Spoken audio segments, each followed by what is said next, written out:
Matthew, Mark, Luke, and John, who were they? Matthew who? Mark who? Luke who? And John who? What were their last names? When did they write?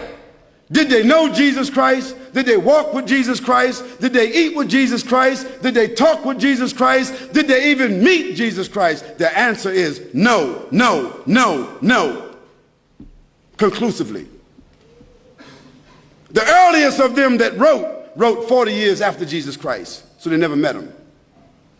The last of them wrote 80 years after Jesus Christ, never met him. The other thing is, all of them seem to have written the gospel according to. Now, when you write a letter, do you sign it according to? According to is the third party. If Joanne or Jackie or Bobby or Johnny told me something and I wrote it, I would say according to Joanne, Jackie, Bobby, or Ronnie, according to. But those four people would not write a letter and in front of it say Jackie according to Jackie and not even write her last name. Because if Jackie wrote me a check and only said Jackie, I couldn't cash it. And if I was a policeman and I stopped Jackie on the road and she had a license that only said Jackie, she's going to jail.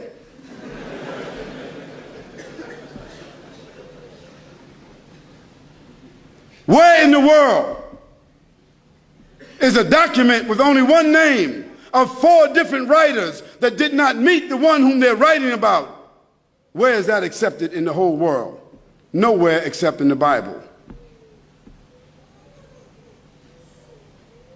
And the church fathers and the church writers and the Christian historians, they all agree that perhaps those four writers themselves were only pen names. Because a writer would not write his first name according to. And there's a great amount of suspicion that the man called Paul, Saul of Tarsus, that because he wrote all the books from Acts all the way to the end of the New Testament, how many books is that? How many? 16, 15, 17, 19? All the books of Acts on, Colossians, Ephesians, Corinthians, Romans, Galatians, all of those books are written by whom? Paul, Saul of Tarsus, another man who never walked, who never talked, who never met, who never ate, who never prayed, who never knew Jesus Christ. Isn't that something? Now here we find four writers and another one between them that wrote all the New Testament books that never talked, never walked, never ate, never prayed, never met the man called Jesus Christ. Yet in their words, the first mentioning of the Trinity came from where? From Jesus or from them? The first mentioning of Jesus being divine, a man God, came from whom? From them. The first mentioning that Jesus is the Son of God came from whom? From them.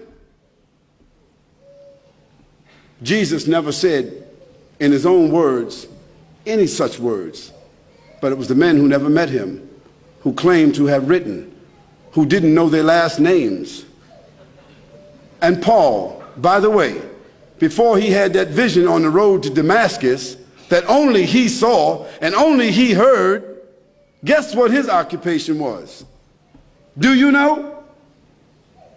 He was a bounty hunter, a hunter of Christians, hunting them down like animals, binding them and bringing them to where? To Rome so that they could be executed. Now, if Hitler, after killing thousands of Jews, said that on the road to Berlin, he had a vision that he was named an apostle to the Jews, and he wrote 20 books that all the Jews are supposed to follow, Do you think they would be following that book? I don't understand how people just don't read history. This is not what Khalid said, so don't get angry with me. This is your own scripture, your own Bible scholars, the own church fathers. All of them agree that Paul never met Jesus, that Matthew, Mark, Luke, and John never met Jesus. By the way, they were not disciples. Nor were they walkers and talkers of the disciples. They were just writers and historians.